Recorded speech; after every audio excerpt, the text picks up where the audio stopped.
Hello, folks. Welcome back to the program. It's Chris live in central Pennsylvania with my special guest today. It's Josh Meservey from the Hudson Institute, the Heritage Foundation, someone who's spoken many times before Congress. I'm going to read his bio to you in just a second.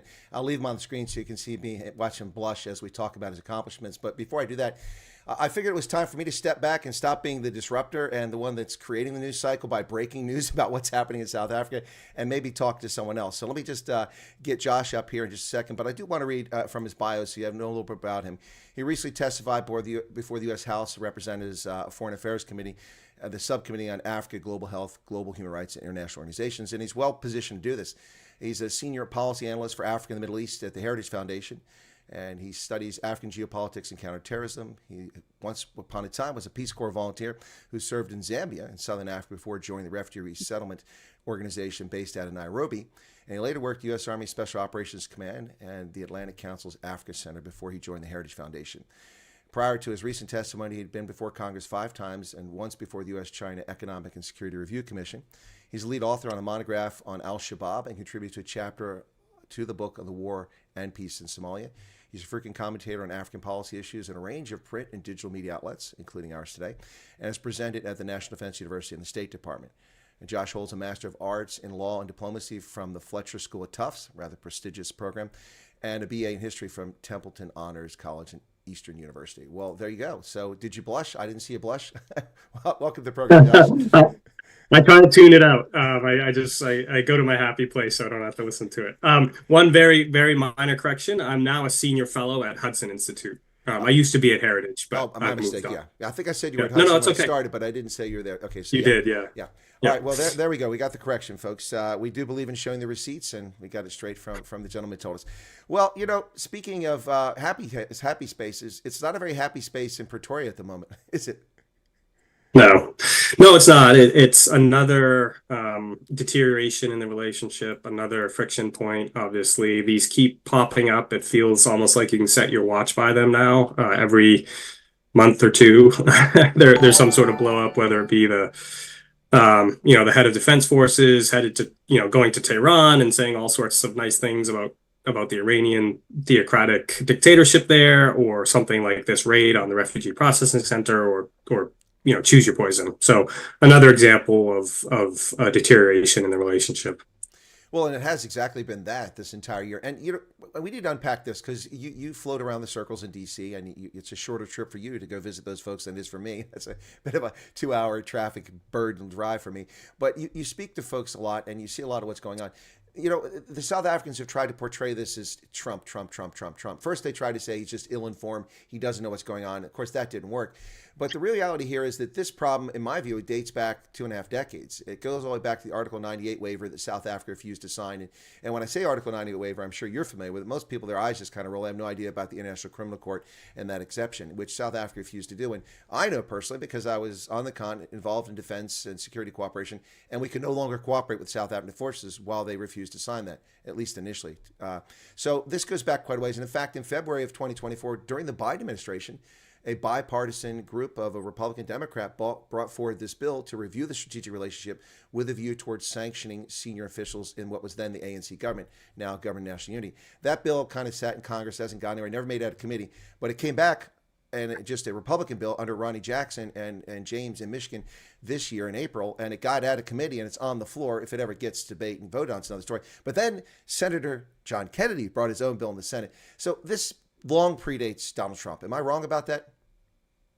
No, you're not wrong. I like to remind people that the first time that the U.S. government sort of publicly expressed its concerns about what was going on in South Africa was under the Biden administration.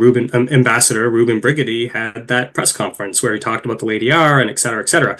Now, we could talk for hours about what happened after that and all the politicking that went on, but there was again, I've been in DC for quite a while now, and I was very aware of the conversations that were happening on both sides of the aisle about South Africa during the Biden administration. Now, I also like to say, and I'm really glad you referenced the long history of the ANC's worldview that brings it into a clash with the United States. I've read the ANC manifestos. I've read their policy documents. they're very explicit about what they believe. They think the world is divided between an oppressive, rapacious, neo-colonialist, neo-imperialist West, led by the United States, um, and between the highly idealized, innocent, virtuous global South, which is only impoverished because of the depredations of the global North. This is their fundamental worldview.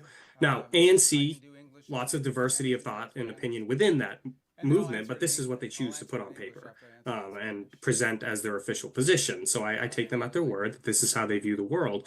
So that will just inevitably, has put them on a collision course with the United States, again, for decades. Now, what has happened is that for a long time, the US ignored this.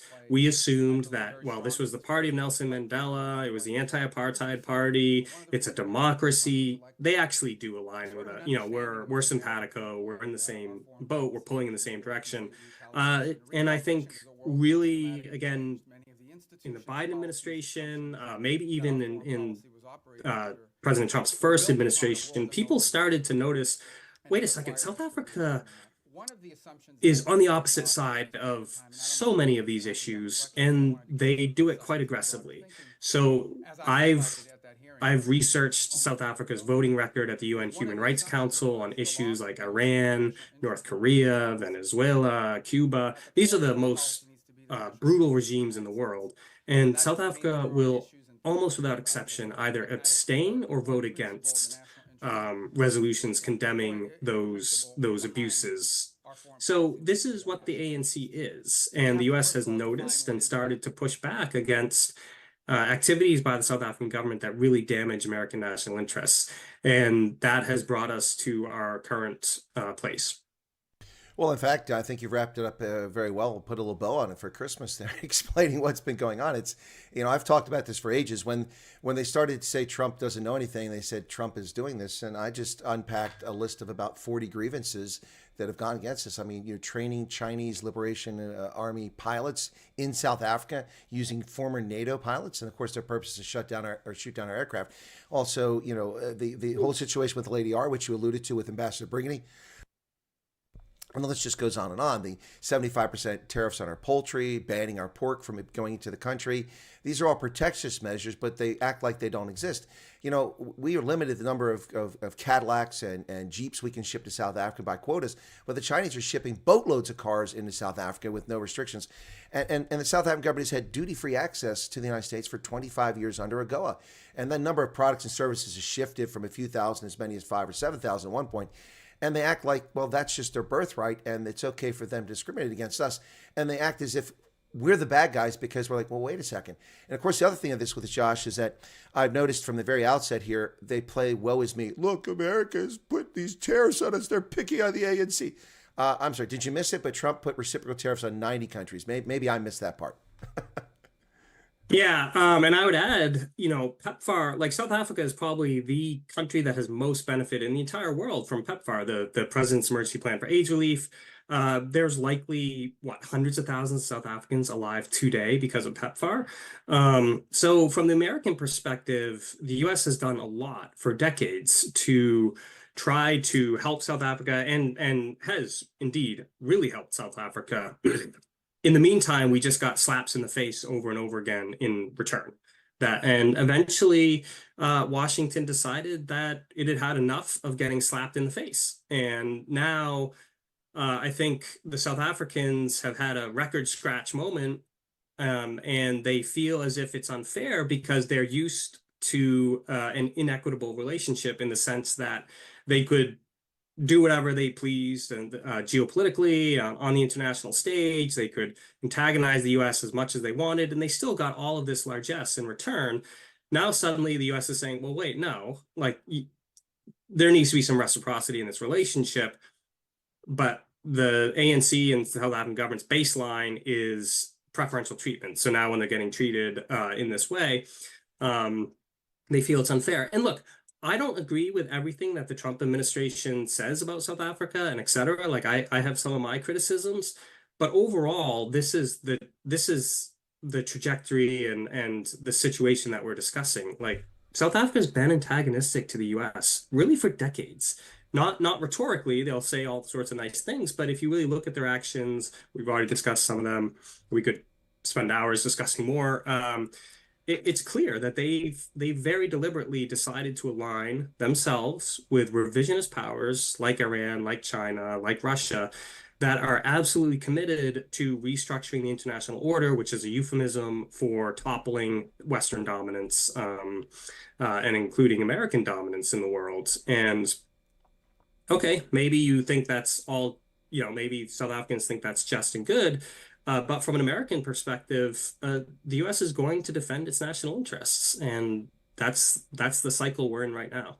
Well, quite frankly, from my position, Josh, having spent so many years on the continent, I think we've been taken for chumps for a long time. Our one administration after another has took the provocations and not made a big deal about it. They've gone along and got along while the ANC has passed more and more race-based laws, and they have stolen more and they've done more and more to harm our image. It's I met with Neil de Beer shortly before he passed when I was in South Africa earlier this year. He was in bad shape, but he was in good spirits, bad shape physically, just a few months before he passed away from cancer. But Neil de Beer, of course, the leader of the United Independent Movement, a political party started about 5 years prior. Neil and I were talking. I said, Neil, look, I mean, as an analyst, I'm trying to figure this out. I mean, I understand the ANC, but do I really understand them? I mean, these provocations, these intentional insults against Trump and against the United States, I mean, are they doing this to achieve something? Do they want to play the role of martyr? Do they think it's going to curry favor in Tehran or in Beijing or Moscow? I mean, because they're not getting anything tangible from these places that we can see. Certainly nothing from this nonsense about a BRICS currency and all these other things.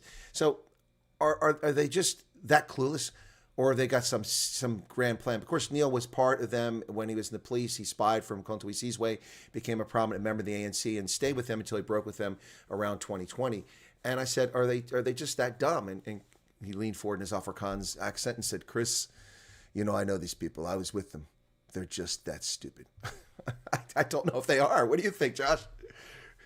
I think there's intelligent people within the ANC. Absolutely. There's some who are well regarded. They're technical people, etc. I think it's a confluence of events. So I believe that ideologically, they just we just discussed, right? Like how they view the world. I think that actually matters. I think they are in some ways faithful to that worldview, which means inevitably they will have to challenge the United States, and particularly go after states like Israel that they see as sort of outposts of the West in the global South. So there's the ideology piece. I think some probably senior officials have received money, have benefited directly from some of these foreign powers. I don't have proof of that, but I think if you look at how the ANC behaves, its corruption, its relationship with some of these countries, its history of taking money as an organization from the likes of Gaddafi and et cetera, you could probably reasonably surmise that some have personally benefited from their relationships with these rogue regimes, or revisionist powers, whatever your preferred nomenclature is. So I think both those elements are in play, and I suspect that they are playing a domestic political game as well. So the ANC, as everybody knows, has just hemorrhaged support for a long time now, and they cannot they can't make a pitch to South African voters based on their record, right? Their management record's been awful.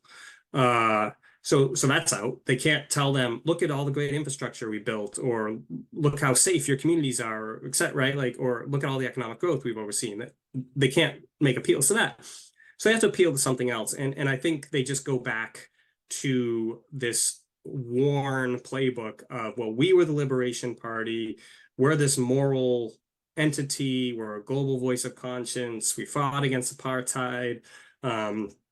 And now we're fighting against neo-imperialism and neo-colonialism all over the world. So that's sort of what they have, right? Like that's the appeal that I think they're probably trying to make to their voters. I don't think voters are generally buying it. But I think that's how, potentially some within the ANC see the political landscape. And then I think they'll say this in their documents, they believe the West is fading and the East is rising. They one of their alliances is with the South African Communist Party. Communists see history as determinative or determined, and the arc of history bends towards justice, all that foolishness. So they believe it's inevitable that the West will fade and the East will rise. And the ANC believes that that is the process we're in right now. So it's safe and it's easy and it's smart to go with the Chinas of the world rather than the West. So again, I think there's a whole confluence of reasons here. Probably individual members within the ANC vary on, I'm sure they do, vary on which of these reasons they subscribe to, and maybe they don't subscribe to any of them, maybe they subscribe to all of them. So there is some diversity here, but I think those are the currents that are informing ANC worldview and actions. Well, I'd be hard pressed to disagree with your assessment there. It's pretty much in line with the things I've been saying over the years. But there is an odd dynamic here, Josh, and that's that, if you look at liberation movements, and they consider themselves a liberation movement, but my argument, they had very little to do with liberation, had a lot more to do with the end of the Cold War than it did with the ANC. But let's let that tag stay for a moment, because you certainly see it when you go to the the Apartheid Museum in Soweto. But anyway, like many liberation movements, the irony is that when the old guard dies off and leaves the stage, which is the process that's been happening for the last decade, the next generation comes in with even more fervor for something they never experienced. We're seeing now second, third generation ANC cadres, or cadre, they say cadre, of course, we say cadre, who are now in positions acting as if they were part of the liberation movement and hearkening back to the glory days. And they're living in a time warp. And this isn't unique to South Africa. It's happened in Asia. It's happened throughout Africa. But it's in many ways quite disturbing, where people are turning to failed models and still regurgitating this 1960s, 70s liberation nonsense. Yeah, I wonder, I'm not a psychologist, and I generally discourage analysts from engaging in pop psychology, but here I go. I also wonder, because the anti-apartheid struggle was a worthy cause. Apartheid was an evil system, and I'm personally glad it's gone. So it was worthwhile to fight it. It was a cause celebrate internationally. Like it was everywhere. Everyone supported the anti-apartheid struggle. It was immensely popular. I wonder if modern ANC cadres are seeking to don that mantle of the anti-apartheid struggle for their own self-image and sense of purpose and meaning. If you can view yourself as a noble fighter against injustice, that has a psychological power, I think. Now, again, this is all half-baked. This is me as an analyst talking, but I observing them and talking to them, I do start to wonder if maybe that's the case. And that would be a very human thing to do, right? Like, we all seek purpose and meaning, and we look for it in different ways. And I think one's self-image as a virtuous and noble fighter against injustice is really powerful. So when I make this argument about the South African government has actually been deeply unprincipled in its foreign affairs. It has provided succor to some of the absolute worst regimes in the world. I think that just so totally clashes with their sense of themselves and their party that they cannot tolerate it. It just is, it's a non-starter for them. Notwithstanding the fact that they will praise China's policies in Xinjiang, which the UN itself has called, an ethnic cleansing campaign. They would not vote, they would not support a UN resolution condemning Bashar al-Assad after he gassed civilians. When the ICC first indicted Vladimir Putin for the mass kidnapping of children, Ukrainian children, I'm a father, I cannot imagine the horrors for the Ukrainian families. President Ramaphosa first reacted by saying we should withdraw from the ICC. That was his first and natural reaction. Now, eventually, they walked that back, said they would remain a party, and weren't going to erase their name from the Rome Statute, or the fact that they hosted General Hameti for a very friendly and lovely chat. So the double standard is extraordinary, and I think it it's really hard potentially for them to grapple with the fact that no, actually, you've behaved really poorly, and you have provided aid to some of the most brutal and vile regimes on the planet who persecute their people viciously. So again, that was all, I'm not at all a psychologist, but I just wonder about this sometimes because so many of the other explanations don't seem to fully account for what's going on. No, they don't, and it's really a complicated thing. I think it's a combination of true believers who are lost in a time warp and a fog, combined with rapacious thieves who will use whatever excuse they can to distract from their stealing out the back door, to just sheer incompetence. I mean, one thing about the National Party and the ANC is they're very similar in many respects. Both had large patronage networks, which they enriched. The difference is the National Party enriched Afrikaners by and large, and the ANC enriches people who are loyal to Latuli House. The major difference being there, at least the Afrikaners were competent in government and the things they did, whereas the people at Latuli House enriching are they're just locusts in many respects. So I do want to get to the raid, which is what I asked you to come on and talk about and get your take on that, because I found myself in opposition of breaking three of the major stories this week. Number one, that the raid occurred.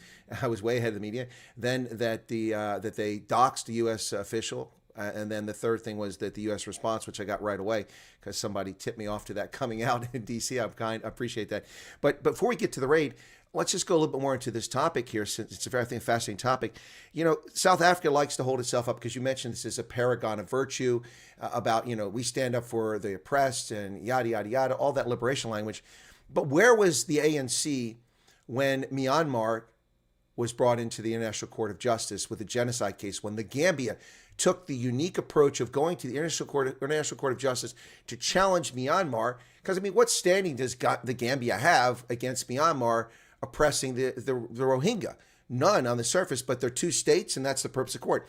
So South Africa came forward after a visit to Tehran, coincidentally, shortly after that, and when they were in financial trouble, and suddenly they weren't anymore. But I'm not going to say what happened, because I have no evidence. But the point is, they came back from Tehran, and then they filed this case against Israel in the International Court of Justice for genocide. And they said that we are standing up for what's right. But they didn't stand up for the Gambia. They didn't stand up for the Ethiopian Defense Forces executing Tigrayan conscripts. They didn't stand up in Somalia. They didn't stand up in Sudan. They didn't stand up in Darfur. But now they're standing up against Israel's genocide in Gaza. But I go back to this point, Josh. I'm sure you remember the Gambia, it was pretty unique. They took a genocide case against Myanmar to the International Court of Justice. And the South African government didn't even file an amicus brief. They weren't even a friend of the court. They just ignored it. So I find it very rich and full of hypocrisy. That's my view. I agree. I've said this repeatedly. It's really hard to bear listening to South African government officials morally preen about the Israel case at the ICJ, when I think it's a deeply cynical attack on a country that they hate because of this worldview we've been discussing, right? They see Israel as part of this oppressive system. This is a chance to cut its legs out from under it. There's so many examples of the double standard. I already talked about them. The UN voting, hosting General Hameti. You bring up the very good example of the Myanmar case that South Africa ignored. I lived in Zambia during the awful election violence in Zimbabwe. And SADC was so concerned about it that they were starting under the current Zambian president, then Zambian president, Levi Mwanawasa, to try to do something about Mugabe. He was slaughtering Zimbabweans in the streets. He had unleashed his shock troops. It was bad. Zimbabweans were fleeing into Zambia, etc. South Africa prevented any substantive action because SADC is dominated by South Africa. South Africa prevented any substantive action on Robert Mugabe in the favor of quiet diplomacy, which was a euphemism for this is a fellow liberation movement that we have all sorts of ties with, so we are going to protect it. It is really what it boiled down to. This is the type of sort of cynical foreign policy that South Africa has had. And now I call it cynical. Every country, is pursuing its national interests, and we shouldn't be naive about that. Okay, fair, no problem. But don't then parade around declaring how moral you are, and you're just so moral that you're obligated to take Israel to the ICJ when your record demonstrates a vastly different reality. Um, let's remember Omar al-Bashir, when he was under an arrest warrant, an ICC arrest warrant for genocide, the exact charge that the South, you can't even make, I have to laugh, you can't even make it up. They refused to arrest him in South Africa, right? Later, an ICC court said they'd obviously made the wrong decision, but even at the time, a South African court had ruled that Pretoria was obliged to arrest Bashir. They did not. So again, spare me the pontificating and the sermonizing about how moral you are. I don't buy it. I would have much more respect for them if they said, yeah, look, we're pursuing our national interests. This is what we believe. I'd be like, okay, I get that. Got it. Every country does it. We shouldn't be naive about it. But don't pretend that you're a paragon of international virtue when your record is so obviously different. Iran, I mean, my goodness, like they're cozying up with Iran, a theocratic dictatorship that will literally beat women to death if they're improperly veiled. They execute political prisoners all the time. They are trying to export a Shia revolution all around the world. I mean, spare me. No, I 100% with you on that one. I can't dispute it. I mean, they're hypocrites of the highest order, and that's what I've been pointing out for years. That's why I'm not very popular in certain circles in South Africa. The hypocrisy is just off the charts. And speaking to that issue, the only leader in Africa that stood up to Mugabe was Ian Khama in Botswana. And that's because he had the moral courage to do it, and of course, you know, they came after him later on with false allegations of corruption and all kinds of other things. But the situation in Zimbabwe really was quite a mess. And in fact, SADC, its approach was when the MDC, the Move for Democratic Change, actually won the election despite massive vote rigging in the Shona regions in the highlands of northeastern Zimbabwe, where they basically just took boxes and stuffed ballots in it and took it in. Despite that, the MDC still won, and Morgan Tsvangirai should have been the president. But SADC said, no, let's have a government of national unity. Boy, that sounds familiar, government of national unity. Let's have a government of national unity, and he will be appointed the prime minister with no authority. We'll give the finance ministry to the MDC so they can fix it and save us from hyperinflation, and then they still continue the repression. I mean, Mugabe stole an election. He was defeated and refused to leave office and stayed there. But let's move on from that, because that's a whole day's conversation too. Let's get to the raid. All right, I reported on this raid on Reconciliation Day. Ironic, isn't it, Josh? Reconciliation Day. We all want to come together and we want to be united in Ubuntu. And what happens that day? A day when Home Affairs officials never work. Certainly don't do raids on spaza shops, tuck shops, or informal settlements and round up illegal aliens. But on that day, they found time to raid a site in upscale Woodmead on the north side of Johannesburg, where the United States was conducting refugee processing. How did you find out about this news, and tell me your thoughts on it, about what happened? Yeah. So some background, I worked for this exact organization that deployed the Kenyans to South Africa to do these interviews. I was there at the organization for 2.5 years. I went to South Africa on circuit rides, interviewing refugees, mostly Somalis, during that time. Wait. I got to interrupt you here for a second. So you worked for RSC and you worked in South Africa doing that? They allowed you to do that, Josh? I mean, I just said that there's no special skills for these people. I mean, I'm very confused. Yeah, so this is one of the points, right? I've seen this narrative. Well, why did they have to bring in Kenyans? They're not skilled labor. They actually are. So people said it's clerical work. It is. It also involves a whole bunch of different forms. Now, I should say, I was there. When did I leave? I would have left in 2013. Okay, so, but I think it's more or less largely the same. It's probably been more digitized and et cetera, although that was already underway when I was there. But there's all sorts of different forms. Imagine this is an American bureaucratic process. So just try to envision the forms involved. They have to be filled out in a very particular way. I went through a long training process when I arrived in Nairobi, as does everybody who joins the organization. You go through days, sometimes weeks of trainings at the headquarters. You're sent out on a circuit ride. You're not allowed to do cases by yourself. Someone sits with you. You observe them. They observe you. this is not something where you just train someone, just say like, all right, come in off the street. And so they're skilled labor. I very much disagree with the narrative that somehow they were not skilled labor. So that's one point. Second point that's important here, I believe. This was a mission that would have been known to the South African government. The US government does not try to hide what it is doing on these missions. In fact, every single time we went on a circuit ride, we usually worked very closely with the host government. Because in those situations, they were super happy to have refugees leaving their country, including in South Africa. We also would work closely with UNHCR and IOM. I don't think those organizations were involved this time because of the circumstances. But point being, this would not have been a secret mission. They wouldn't have been sneaking anybody in or something like that. This would have been known.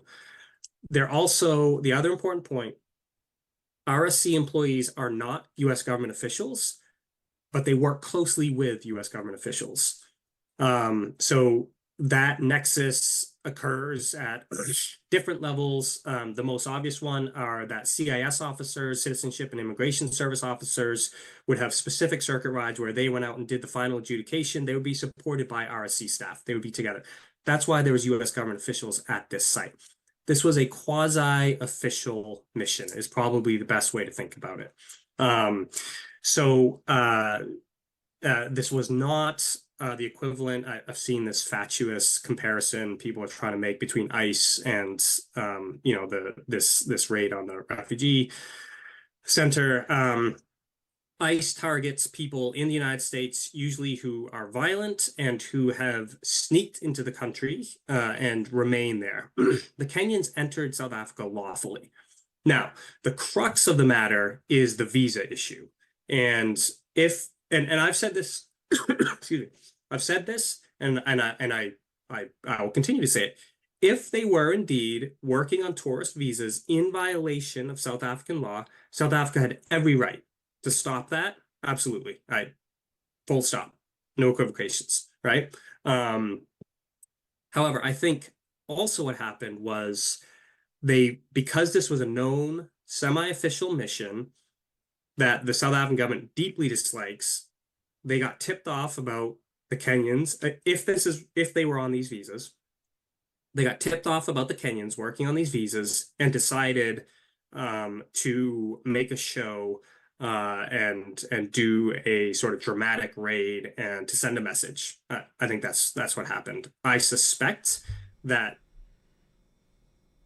it probably didn't come from the highest levels of the South African government. Maybe it did, but I think maybe someone at a slightly lower level wanted to make an example of the Americans because the thing is. Once the South Africans were aware that the Kenyans were there supposedly on the tourist visas, they could have called the U.S. Embassy and said, guys, we know what's going on here. You got to stop it.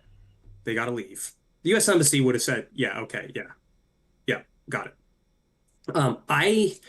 It is possible, I don't know. It is possible the U.S. government did not know the status of their visas. That is something that is left in my time to RSC. That's part of their duties as a contracting agent of State Department. We dealt with getting our visas, we dealt with getting into the country, et cetera, et cetera. I don't know for sure, but it's very possible USG did not know about the visa status. But there was a way to handle this diplomatically and quietly. The South Africans chose not to. That they were within their sovereign prerogatives not to. However, if they really are interested in a better relationship with the United States, they should have chosen the more temperate and more mature, frankly, approach of just handling this quietly. They still, yes, enforce your immigration laws. They still would have been enforcing their immigration laws if they had called the U.S. Embassy. They were not obliged to do it quietly. They were within their rights to do a big raid. Now, a separate issue, the one that has truly irritated the U.S. government, is the doxing of the U.S. government official. That's outrageous. There's no defense. It is dangerous. It's an escalation. It violates all possible diplomatic protocols and others, etc. So the statement that the State Department put out did not even mention the Kenyans. it only mentioned the harassment and doxing of the U.S. government officials. That is what has really irritated Washington. And I think that's what will result in consequences. I agree 100%. There's quite a bit there you put in there, and we agree on so many of these points. I don't think there's any space between your assessment and my assessment. You know, that's my point is that when this was mentioned in August, I was asked by refugees, so what's going to happen? You know, I mean, the Kenyans can't come here, so will they not process this? I said, look, they'll do it remotely. It's not ideal, or they'll find Americans to backfill and come over on temporary duty to do that. They'll find some personnel. But of course, the State Department's going through a whole rash of personnel leaving, and they're short of people here and there. So it's going to be a bumpy ride. And in August, I said, listen, if the Kenyans do go there, they might have a problem, because if they deny their work permit and they can't be working, they can kick them out. I said it in August. My viewers confirmed it in multiple streams. I warned people about this because I was trying to answer questions for refugees. But this whole situation could have been handled, dare I say, in a more diplomatic manner, which is what you alluded to there. There could have been some diplomacy here, but this was an intentional provocation. And again, I agree with you. I don't know that this was the highest. I don't know that Ramaphosa knew. I don't even know that Leon Schreiber knew as the home affairs guy. It was a very, very real possibility this was done at a lower level. But the fact that it was done on Reconciliation Day, on a public holiday, and by the way, this was apparently the last day that they would be doing the screening. I don't know if they knew that as well. But the point that, as you said, and I found myself in the ironic position of breaking this story about the doxing. I actually have the official's passport. I blanked out his photograph and his name and all his personnel details, so I didn't dox him. And many people also reported them to Twitter to remove that stuff, but it's still up. That is beyond the pale, and that is gratuitous. That was unnecessary. And the government of South Africa coming out and denying that they were involved is just ludicrous. Now, number one, I've confirmed this is a U.S. government employee official who works for an executive branch agency, and they gave that information to someone in the Twitter sphere or their agents from Home Affairs, I don't know which, who took that information and then ran this whole narrative that they slipped them in. They went through multiple countries. They came through Botswana and Zimbabwe. Well, that official has traveled to those countries and obviously has that in his official passport. And they try to claim that this was a Kenyan. He is a West African, naturalized American who served in the U.S. Army, who works for the federal government in the executive branch, and has missions responsible working for the organization doing this, as you referred to, traveling in these countries. So look, and it was a U.S. passport. You can see it. And then they try to deny this. This is, I'm sorry, but this is a massive provocation. I can't see it any other way. It's a major own goal, too. I mean, this is a permanent red card, not a 20-minute red card, a permanent red card and an own goal. This was so unnecessary. Like you said, Josh, all they had to do is pick up the phone, talk to the Charge d'Affaires, and say, listen, hi, it's Leon Schreiber. We went through this process with these visas, and we've denied it. You need to get them out of the country. We can't have this. But here's the thing. The South African government signaled what's going on. They had an official go on television, say, on Newsroom Africa, say, well, this was a sting. We had information intelligence, and we raided this place legitimately, lawfully, and it's our sovereignty, and we didn't interfere with any diplomatic affairs. This wasn't diplomatic property. They have no rights there. And then they also said that we informed them. We told the Americans. They knew the whole time. I can guarantee you, I know for a fact that the U.S. Embassy had no idea this was happening. They were never talked to about this. Also, when they said that they informed them about the Kenyans when their final refusal for the work or the volunteer visa, which is different than the tourist visa, when that was refused, they said we sent it to them. They were informed. But they foolishly told us in the press that they sent it to the South African High Commission in Nairobi. Now, how in the world is the High Commission in Nairobi from South Africa going to get that to Kenyans working in South Africa? It's going to go to the Kenyan government. They're going to go, Kenyans in South Africa? We don't track arrivals in your country. When did they arrive? Who are they? I mean, the whole thing is preposterous, Josh, and it's done nothing except poison the well. And the State Department said severe consequences are coming. And when the South African government's response is, hey, we're a sovereign nation. We didn't do anything wrong. They really need to take a close look in the mirror, I think. Yeah, and I think the ANC is approaching this now, the relationship with the U.S., trying to portray themselves as, again, back in this struggle, right? We're fighting the neo-colonialists and the neo-imperialists, and we're fighting on the side of truth and justice. So I think that's the approach they're taking here. The South Africans had options beyond a raid that would have rectified this problem very quickly with far fewer diplomatic repercussions, right? Like they could have done it quietly, and it would have been enforcing their immigration laws, which they are entirely entitled to do. In fact, every government has a responsibility to enforce their immigration laws, so they were within their rights. Got it.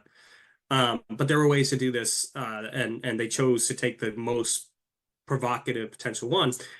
Now, on the doxing thing, how would his passport have possibly gotten out into the public other than through some sort of official South African? He did not offer it up himself. He didn't put it online himself, so we can quite safely, I would say, eliminate that possibility. It must have been either released from when he entered the country. They would take a scan of it, so maybe that was the source. Or during that raid, they took a picture and then it got out that way. But the only plausible ways that this gets released publicly is through some sort of South African government entity. I don't see any other plausible explanation. I'm open to it. Maybe someone can explain to me how this passport somehow else got out there. I'll listen, but I don't buy it. I think it came through official sources. Well, and it's interesting. You mentioned something, and as I said in August, if they go there, they're going to have a problem if they don't have a work visa. Although there's a nuance with volunteering under a tourist visa. Yeah. But honestly, I think they were working. let's just say they were working and go with that. We'll accept that. And South Africa is a sovereign state. I say that over and over again. They have a right to protect their laws, as you said. Yep. I saw a tweet that you put up there in which you clearly stated that in the beginning of the tweet that if they were working, South Africa has a sovereign right to remove them. We both agree on that.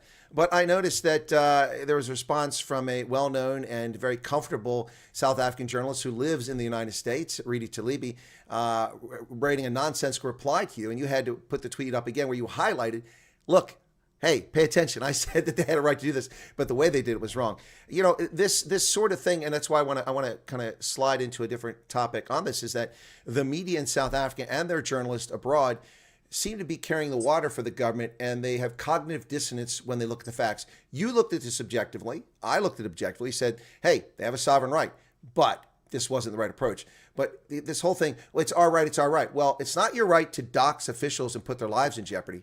That's beyond the pale. I found it fascinating and rich that Redi Talibi had put that on your tweet and responded and said those things.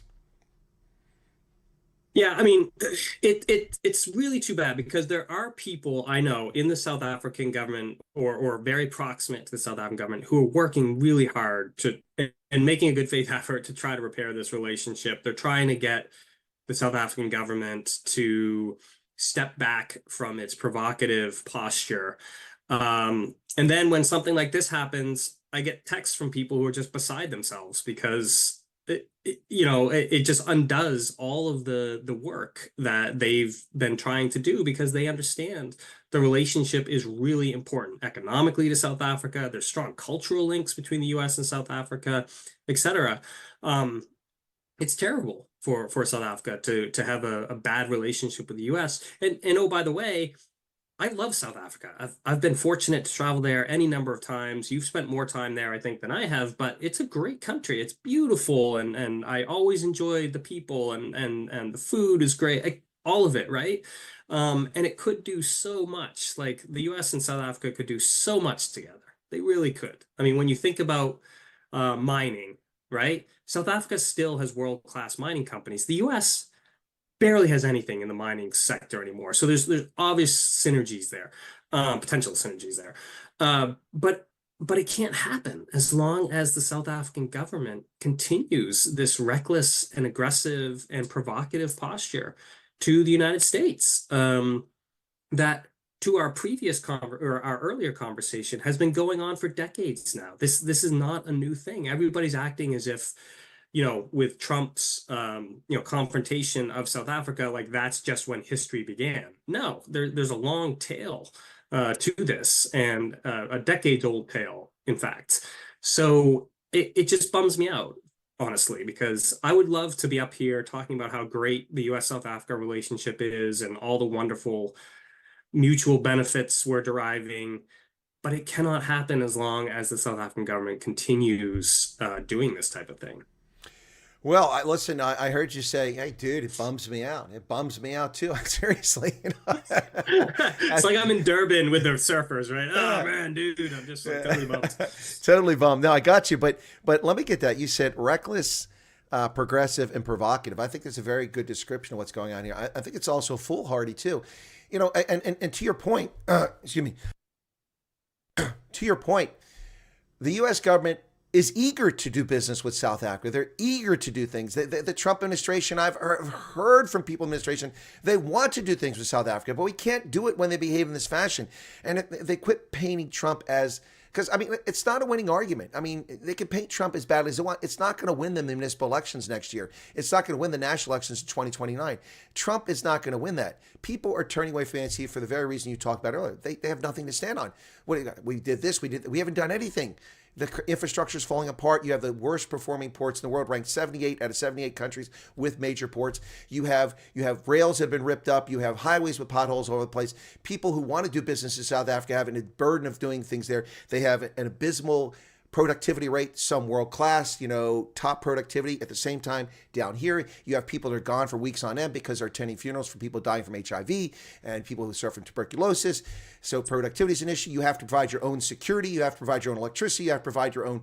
It just goes on and on and on. And then you have to give 30% of your equity to people based on skin color, not based on what they bring to the table. It's the fact that anybody invests in South Africa is shocking to me. I mean, I want to invest in South Africa, but where am I going to put my money? I'm not giving my money away to someone that I don't know just because they won the lottery, because they were born with, pigmentation that's different than mine. I want a tan too. That's not fair. Yeah, the BEE stuff, there's a lot there, but you referenced the key point, right? This is a 30% tax on American companies. And people can make the arguments about well, this is to rectify the ills of apartheid, okay, etc. Look, just to be blunt, that is not American companies' problems, and it's not the United States' problems. You cannot co-opt our companies into a project to redress your own internal issues, right? And oh, by the way, that is not, the US has nothing comparable to a 30% tax for South African companies that want to set up shop in the United States and do business here. There are some South Africa, Sibanye Stillwater and others.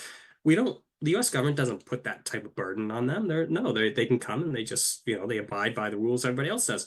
And then also, and then there's all the obvious objections to be both philosophically, like categorizing people on the basis of their race is always a losing proposition. Even if you think there's potential short-term benefits, over the long term, it is toxic. It's a poison that will infect your society. We have these battles here in the United States, and you see it all around the world as well.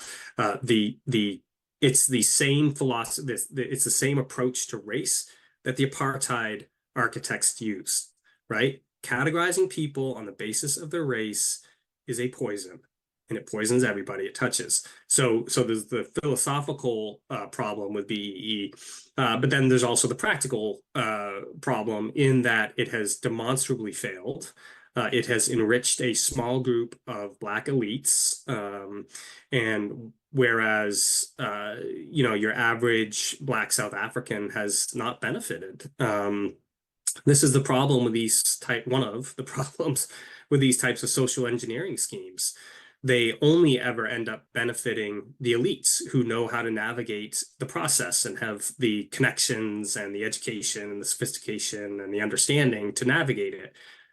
Joe Schmo on the street will not be able to navigate these things, and he will just bear the consequences of the economic degradation that comes with something like BEE and get none of the benefits. So it's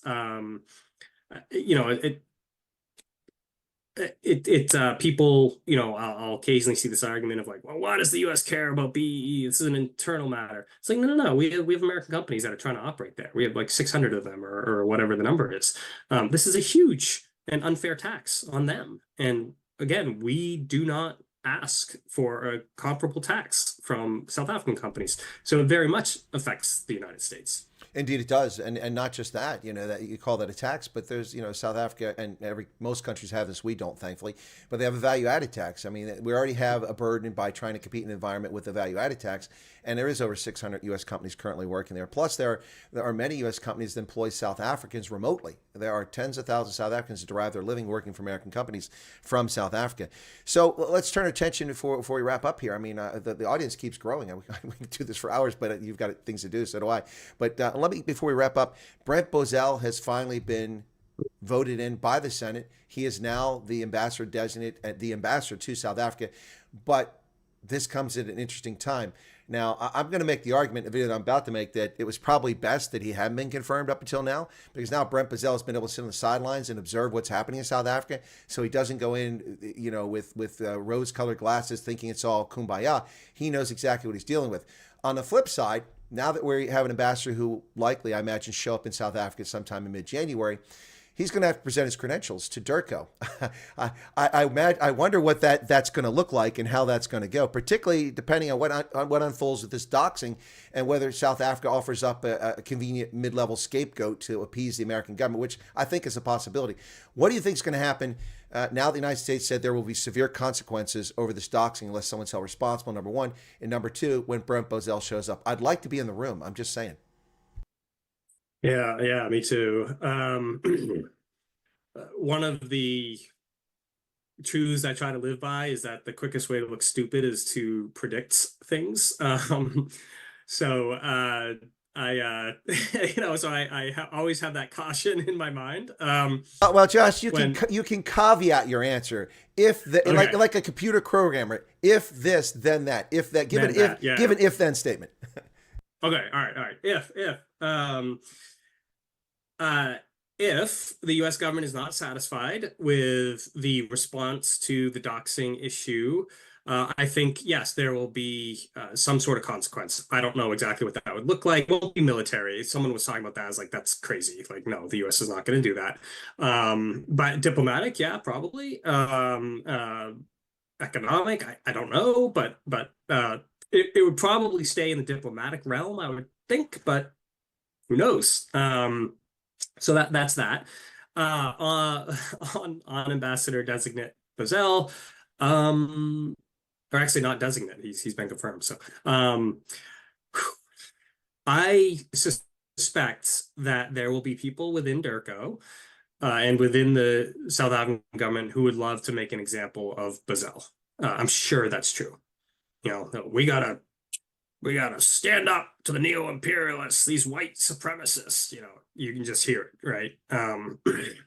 And would look for any opportunity to PNG him. I think that's there will absolutely be a faction within national about these issues who will say, look, we need to try to make this work. We're still, the U.S. is too important of a trade partner and everything else for us to continue down this ruinous path. South Africa has so many problems, many of which the U.S. could help with, that we have to make this work. So it'll be a really interesting, I think, internal struggle. It's an interesting litmus test in a way to see how the South African government will move forward. And there have been signs that the factions within the South African government have won on a few issues. The faction that wants a better relationship. So what was one of the recent examples? They joined a UN. They voted for a UN resolution condemning Russia's mass kidnapping of Ukrainian children. That's a very different approach than they normally take. So I think there's this push and pull within the South African government. I'm not totally optimistic. Unfortunately, I wish I was, that the people who take a more rational view of this will win out. But I certainly wish them the best. And they do have friends on the American side. You said it. The Trump administration, I'm surprised, honestly, at the amount of patience around like the trade negotiations and everything else the administration has had. They have allowed the South Africans to come back and back and back and back and back, and they hear them out. They really try. So it's still an open door in a way.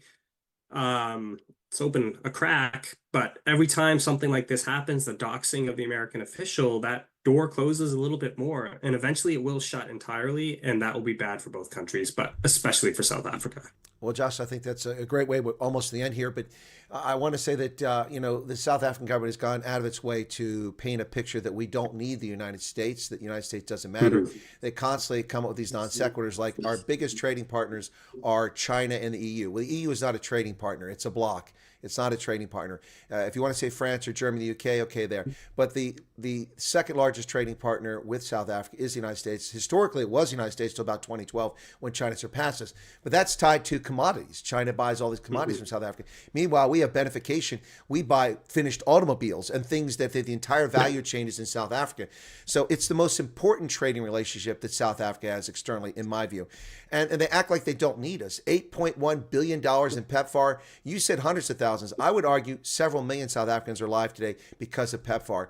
Our money, our generosity, in the face of Thabo Mbeki's refusal to let us give free nevirapine to the South Africans.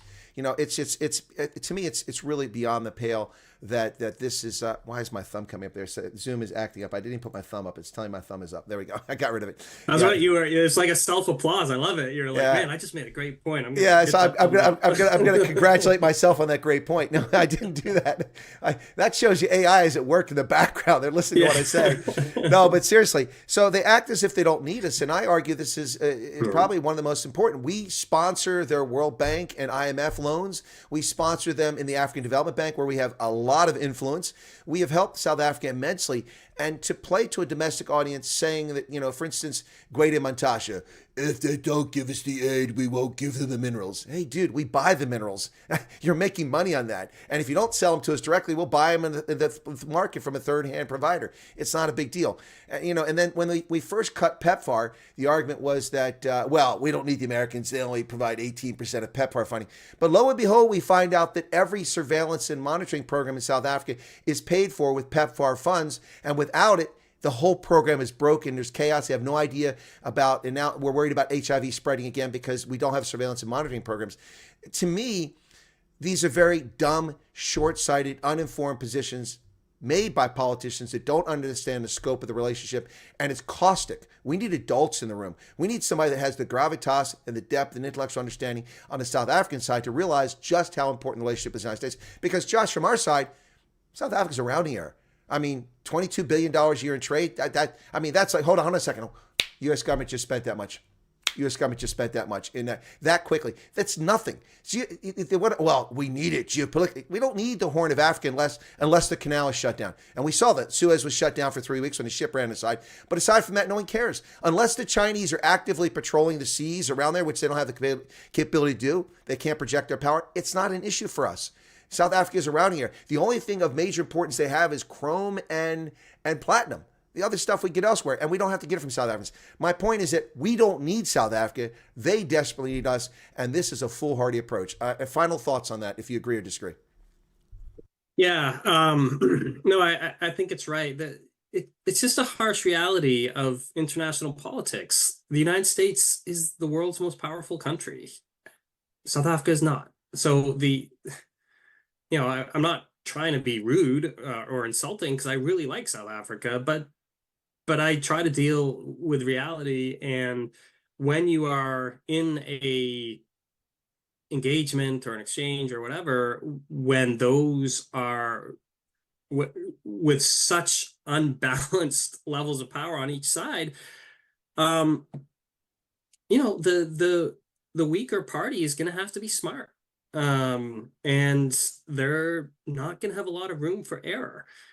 And you know what? It might mean swallowing one's pride every once in a while. And I know that's horrifying to all human beings, myself included, right? But if you are a politician, if you are a leader within your government, you have a sacred duty to do what's best for your own people. And they can't eat your rhetoric about fighting the neo-imperialists. They're not going to get health care from your moral preening for the cameras. I'm sorry, they're not. So it's a struggle for all human beings to take the rational approach, to take the wise approach.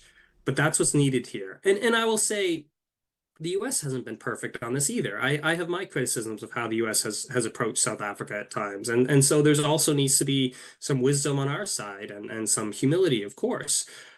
But again, there is a basic reality here that you articulated.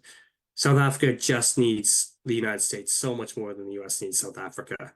And that should have a sobering effect on South African policymakers, that reality. And it should inform how they approach this problem. And again, I think it does for some of them, but for far too many, including very powerful ones, it does not. They would much rather pontificate and parade and preen about how moral they are and how moral the ANC is and everything else and how they're standing up to the big bad bullies than actually do what's best for the great majority of their citizens. That's tragic. I hope it changes. Well, Josh, I think one of the points I suspect we can agree on that I thought was kind of unfortunate is when President Trump cut off all foreign aid instantly. I think that was kind of heartless, particularly from a health standpoint with HIV, PEPFAR.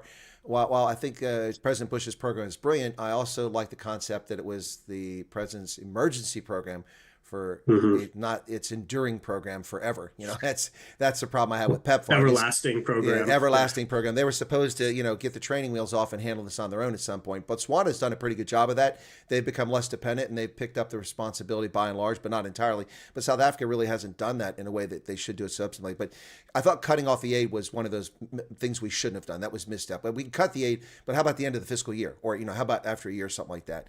And then, so I think I want to wrap it up here, Josh, with a sentiment that you're probably very familiar with. As a historian, a political scientist, having read Thucydides on the Peloponnesian War, there's a phrase that comes to mind, and I'll butcher the quote because it's coming. That the strong will do what they can, and the weak will suffer what they must. That, of course, comes from Malian dialogue. And while it's unfortunate, and you can say overlaps between constructivism and realism and other international political theories. But as a political scientist, I am very much in the realist camp. States are sovereign actors and they act in their own interest and they should act in their own interest. But the strong will do what they can and the weak will suffer what they must. And that's just the reality of international politics. And you can hope and pray for, kumbaya, and we'll all sit around the campfire. But at the end of the day, states will act in their own interest. And South Africa, in my view, its politicians are acting against the interests of their own citizens. I think you kind of said that as well. If I misquoted you, correct me. No, I think that's an accurate summation. And I say that with humility. I have no interest in telling African governments how to run their own countries and et cetera. That is their sovereign right. But when it affects the United States, then I do have an opinion. It's literally my job, actually. So, and I think that's the situation we're in. This is the what's going on in South Africa very obviously affects the United States, even to the point that we had a U.S. government official doxxed in South Africa. So, it does matter. Which is why I'm interested in it, and I hope for better days between the U.S. and South Africa. That would be wonderful for both countries. I have great affection for the country, including the people of South Africa, and I hope that I can visit again someday in better circumstances. Well, it truly is an amazing country full of amazing people. It's just got some poison politics, unfortunately. It's interesting you mentioned that it is your job. I've been criticized frequently on social media by people in South Africa who are like, who are you to comment in South Africa? I'm like, well, I'm a political scientist and a historian and a person with deep experience in Africa. And I've also contributed to saving lives there. So why can't I comment? Well, you're an American. Shut up. It's none of your business. That's strange. Wits University has an American Policy Institute. Why are they studying American? Why can South African academics study America, but American thinkers can't talk about South? It's just, it's juvenile. But that's the world we live in the 21st century, thanks to social media. Everyone has a platform, and not all of them should. Yeah, and everybody's their worst self on social media. I try so hard to be calm and polite, and because it is a toxic stew out there, sadly. And there's some benefits to Twitter. It can be a great, or X, I should say. It can be a great source of information and exchange and everything else. But yeah, it's and I think it's worthwhile remembering X is not real life. I'm fortunate to live outside the DC bubble, and the great majority of people that I hang out with and who are wonderful parents and friends and family, other types of family members, they couldn't care less about what's going on X and these other platforms, and their lives are much better for it, I would say, as is their mental health. So, yeah, so I'll continue doing the X thing. Uh, and I try to especially engage with anyone who comes with a good faith critique, because I make mistakes all the time. I'm human, but so much of it is just toxic and ad hominem and frankly a waste of time. I agree with you. The only reason I really use X for the most part is for breaking news, because someone's always somewhere with a phone, and that's Right. great for that. But thanks a lot, Yep. Josh Meservey. I don't know if you follow Hanukkah or not, but happy Hanukkah if you do, and Merry Christmas as we approach the season, just days away from my next birth date anniversary. And once again, I will be 59 again this year. Annual tradition at this point. Exactly. Turning 59. All right. Well, Merry Christmas to you and your family. Thanks for coming on and sharing your thoughts. I really appreciate it. We tried to do this back in August when I was in England, but we got our sabers crossed. We couldn't work it out. But actually, it worked out well, because this is a very substantive conversation and topic. So I wish you well, and we'll chat again soon, hopefully. Okay. Merry Christmas. Yeah, Merry Christmas to you, Chris. Thanks for having me on. It's my pleasure. All right, I'll let Josh drop off there, folks, and I'll wrap it up for today on this Friday. And don't forget, I'm going to get steamed crabs. I got a special treat coming because they're flying them up from Louisiana. So also got to go talk to somebody at the Veterans Organization. I hope you found that interesting, ladies and gentlemen. I found a fascinating conversation. And I think Josh was very measured in what he said about South Africa. I also like to think I was very measured. But if you have a comment, feel free to leave it behind. Thank you for the super chats. Duncan says, always a pleasure listening to Joshua, but with Colonel Wyatt's a real treat. Thank you for the 35 Rand, Duncan. I appreciate that. And thanks to everyone that's been here. We've got Leo Vinyas Fernandez says, thank you, Colonel and Joshua. What an amazing conversation. Colonel, you're welcome to bring this young man to a meet and greet in South Africa. Well, I'd love to bring him to South Africa if he's able to get there at the same time I am. But he's a pretty busy fellow. So, and then Duncan said, my opinion is the ANC and the various other parties will continue to poke the eagle until there are consequences. Exactly. I agree with you. 35 Rand. Thank you for that, Duncan. Until there's a substantive consequence, they will continue to do what they're doing and get away with it, because there are no consequences. And that's the bottom line. All right, folks, that's going to wrap it up for this stream. I'm sorry there was a little bit of breakup there. I think the signal on his end was a little wonky for a second. Marco Rubio was on at the bottom of the hour. I don't think he ever said anything about South Africa. If he did, please let me know. And again, Josh pointed out something that I've been saying. The United States has been very patient and measured in its responses. I mean, can you imagine if the United States ran around and mocked Cyril Ramaphosa, laughing about him, making fun of him? The ANC would lose its mind. But that's what Ramaphosa did at the G20, intentionally trying to provoke Trump, and he's been very measured about it. It also goes to the point that I said that, I'm sorry, but South Africa really doesn't matter in the scheme of things. I mean, I love South Africa. Obviously, Josh loves it too. The people in the audience love South Africa, but you're not a global player, and the ANC needs to stop pretending like they are. All right, that's going to do it, folks. Thanks a lot. I don't know if I'll do a news program today. I've got to run out and get some petrol in my car. And I've also got to meet with someone who got fired and listen to their concerns about having been fired. And then I got to go pick up my crabs. But yeah, is he still on? But said nothing. And President Trump is coming on the top of the hour, but I believe that is just going to be about some domestic issue. I don't know. If I miss it, then I'll cover it when I come back. But I'm not going to cover that live because I've got to get on the road. So thank you all. Be sure to hit the like button. I really appreciate people tuning in today. God bless. Happy Hanukkah. It's about over now. And Merry Christmas to folks. And my thanks to my guest, Joshua Meservey. It was a fantastic conversation. I really enjoyed it. And we'll see you guys a little bit later in the day. All right? Cheers. Take care.